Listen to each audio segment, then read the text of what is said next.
Good morning, horse racing enthusiasts. This is John, coming to you trackside from Sarasota.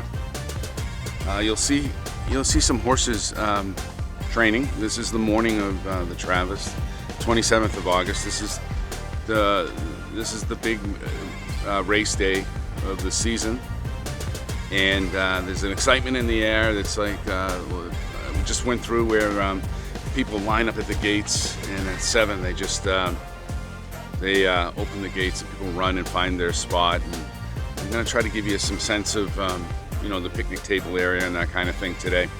But I wanted to sort of walk through a couple of quick races. Looking at the card, it's a wonderful card. There's some great horses out there today.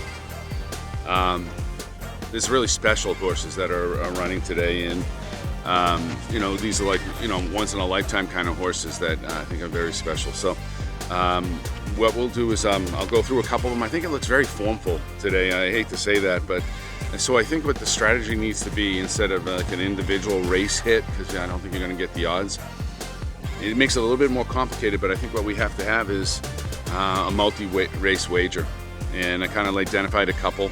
I kind of try to keep it thin, but and then you can lack of a better word, load up on like a daily double or a pick four, that kind of thing. Maybe make it not necessarily straight, but maybe with a couple of horses in each leg, kind of thing.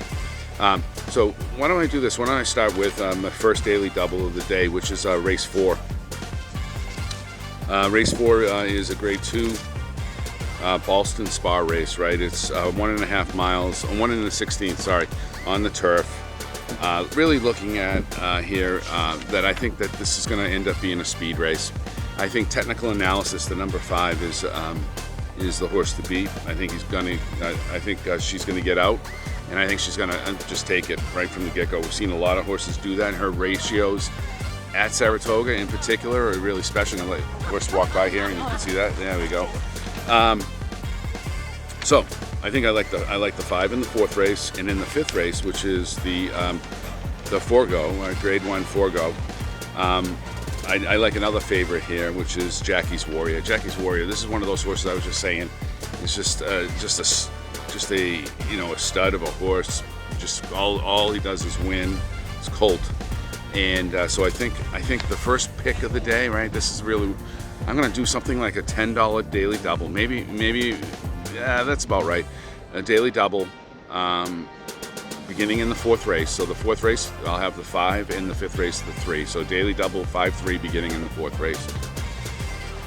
Now I want to take you to the 8th race, where we're going to set up a pick 4. The 8th race is the Ellen Jenkins Memorial Race. Again, this looks like it could be very formful. There's a horse in there that we loved last year.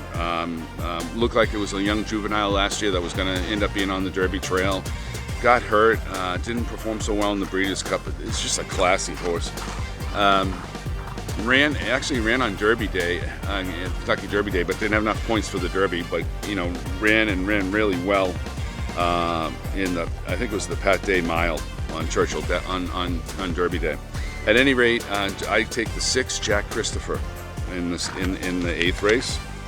In the 9th race, that's the Personal Ensign. I like another one of these horses. This is Latruska. Latruska is just a rock star in my opinion, and I think he's going to take that race pretty straightforwardly. In the 10th, I like two horses, and those horses are. I think it's going to be a speed race. I actually do. And I think that's 7 at 5-1. Manny Franco riding the Tribou Button, French horse, has the speed. Chad Brown trained. It's run at Saratoga, but didn't place. But I think that horse has a good chance of taking it wire to wire. And then I think the Irish horse, 3 Broom, has a very good chance as well. Eden O'Brien, Moore is the jockey, and I think that's a good horse for a backup selection, so the 2nd selection in that 10th race. And then the 11th race, the Travers, right? I think it's going to be a really interesting race.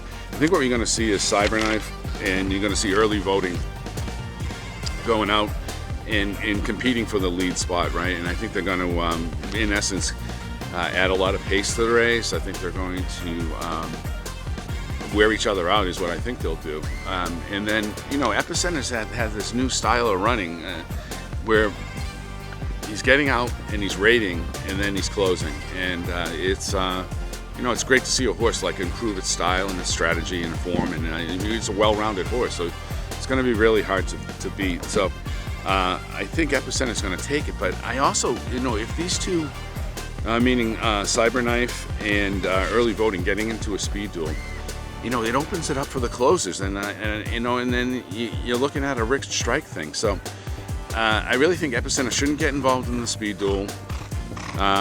If by chance he does, you're going to have 3 horses competing sort of at the lead, and then I think it opens it up for like a Rich Strike kind of thing.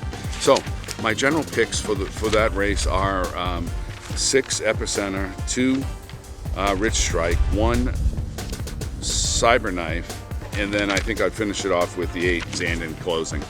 So let's go back to that pick 4. If we're looking at pick 4, starting in race 8, I said in the 8th race I have the 6, the 9th race I have the 1, in the 10th race I take 2 horses, the 7 and the 3, and in the 11th race I'm going to have 3 horses, the 6, 1, 2.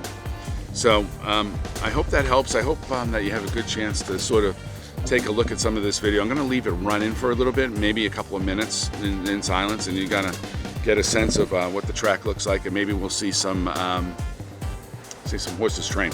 All right, thanks race fans, appreciate it.